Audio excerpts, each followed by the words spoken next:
Temos uma nova versão de topo para o Honda HR-V. Antes era a XL, agora é a Touring. O que ele tem de diferente? O que ele tem a mais? E será que o preço compensa? A gente ficou com o carro uma semana e conta para você agora.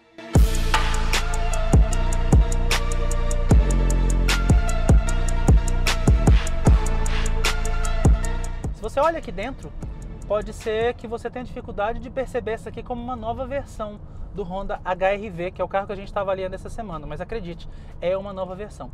A Honda equipou o seu SUV compacto, que agora, não sei se a gente chama de compacto, porque tem o WR-V, que é mais compacto do que ele, mas ele não é grande nem médio, então ele ainda é compacto. Equipou, né, o HR-V ainda mais.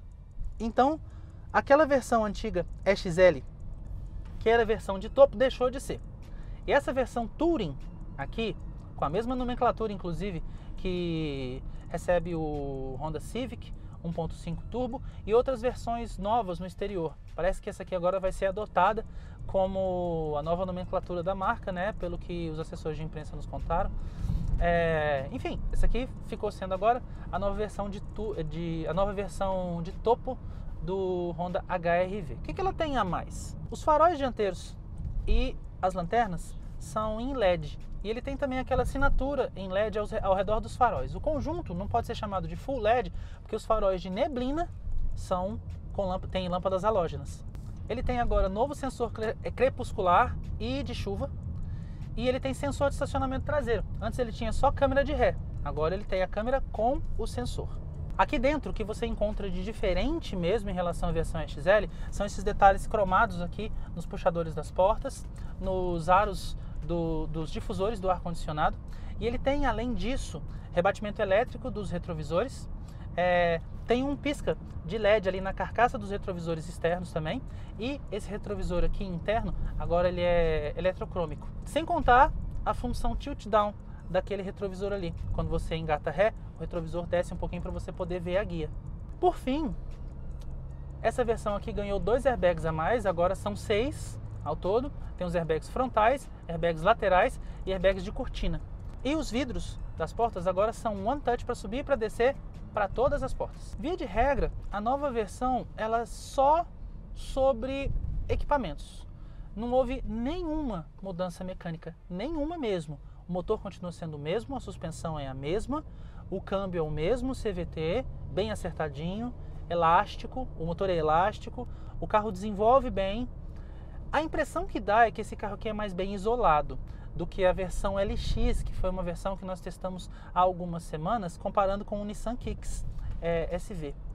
Mas você nota, é uma coisa muito sutil, não é como se esse carro fosse muito mais silencioso do que a versão LX, não. E o desempenho, via de regra, é exatamente o mesmo. Todas as impressões que a gente tem com esse carro aqui, a gente também teve com o Honda HR-V na versão LX CVT. Então, seria meio sem sentido a gente falar para você que tivemos novas impressões ao dirigir desse carro aqui. Mas fato é que precisa ser pontuado. Ele é um carro, nessa versão pelo menos, bem acabado. Você encontra couro em tudo quanto é lugar. Ó. A porta todinha revestida. Couro não, é material sintético que imita couro. Ou o que o pessoal costuma falar, couro ecológico. Mas mesmo assim, a textura é legal, a aparência é legal também. A montagem é muito bem feita, como é padrão em todo carro da Honda. Você tem couro no volante, você tem couro aqui nesse console central, nas partes laterais aqui do console central, você tem couro aqui em cima, você tem couro nos bancos e você tem um revestimento macio aqui no painel todinho, desse lado, tudo fofinho. Ó. Então você tem um revestimento de alto padrão da cabine. Ainda acho que é um pouco monocromática demais, mas pelo menos tem uma quebra. O teto é um pouco mais claro do que essa parte de baixo aqui, que é praticamente toda preta e cinza escuro. Mas esse painel aqui é mais interessante de se olhar, tanto porque ele tem uma central multimídia bem fácil de operar, bem intuitiva, com um touch muito mais responsivo, muito mais funções, e tem ar-condicionado digital, também de muito fácil operação, e esse visor aqui ele é todo touch, né, para todos os comandos aqui. Quando você desliga o carro, quando você entra no carro e está tudo desligado, você vê só uma mancha preta. É legal quando você liga que você vê tanto essa tela funcionando quanto essa aqui. Isso dá aquela impressão que a Honda gosta de passar para o consumidor de carro tecnológico. Então o Honda HR-V acaba entregando bem o que ele propõe, né? Ele é um carro também confortável, tem uma suspensão bastante equilibrada, digamos assim, que filtra bem e também faz bem curvas. A gente não pode esperar de novo. Olha a gente falando de novo do negócio do SUV como utilitário esportivo. Não tem nada de esportivo. Mas ele tem um acerto de direção e suspensão bastante competente. Sim, ganha peso na medida certa, em velocidade e faz manobras de forma bem levinha. A direção é elétrica e você encontra bastante leveza na hora de você manobrar o carro.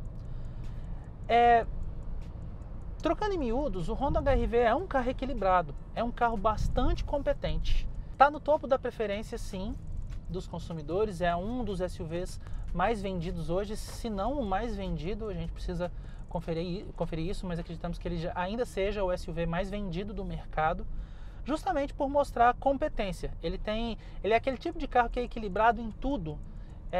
Nada que você vá olhar nele aqui, ele vai se destacar negativamente. Então esse equilíbrio, além daquela coisa que a gente já falou diversas vezes, a competência da rede de assistência técnica, a valorização no mercado, a liquidez, a pouca desvalorização, a liquidez, isso tudo ajuda o carro a ser moeda forte, né, na hora de comprar. Inclusive porque, mais uma vez, o brasileiro ainda vê carro como mercadoria, como bem de capital, não só como bem de consumo como deveria ser. Mas fica a dúvida. A gente vai falar sobre o preço no final, mas é claro que cabe a cada... É redundante falar isso, mas não custa pontuar. Cada pessoa encontra no produto que escolhe o que acha melhor. A gente acha que cobrar R$6.000 a mais do que o seu concorrente mais caro, no nosso ponto de vista, que é o Hyundai Creta, por não entregar tanto assim a mais, inclusive menos desempenho, porque o Hyundai Creta na versão Prestige tem motor 2.0 de 166 cavalos e tem uma lista de equipamentos também bastante compatível com a do HR-V, mas esses R$6.000 a mais são só uma questão de preferência por marca, porque o Honda HR-V ele não vai entregar necessariamente mais performance, nem mais equipamentos, nem mais espaço, nem mais nada. Ele é um carro bastante equilibrado com o Hyundai Creta e com outros concorrentes, como por exemplo o Nissan Kicks, que tem um desempenho um pouquinho aquém, mas é um carro mais leve, então é bastante competente também, e tem alguns itens de série que o Honda HR-V não tem nem nessa versão Touring aqui. E se a gente for pensar ainda na antiga versão XL, que já era mais cara do que todas as outras, inclusive do que o Creta, do que o Kicks, do que o Renegade, você fica pensando assim, bom, agora a gente tem uma versão de topo que faz jus ao nome de topo por apresentar uma lista de equipamentos bastante competente. Mas, será que vale realmente tanto assim? Em comparação com a XL, a gente acha que sim.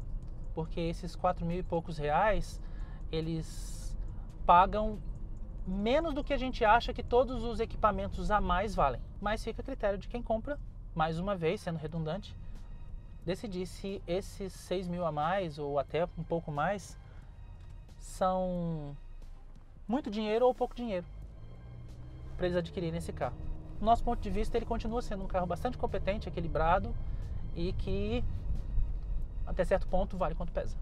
Os principais concorrentes do Honda HR-V Touring são o Nissan Kicks SL CVT, que custa R$ 97.300, o Jeep Renegade Limited Flex, que custa R$ 98.990, o Hyundai Creta Prestige, que custa R$ 99.490, enquanto esse cara aqui tem preço sugerido no site de R$ 105.900.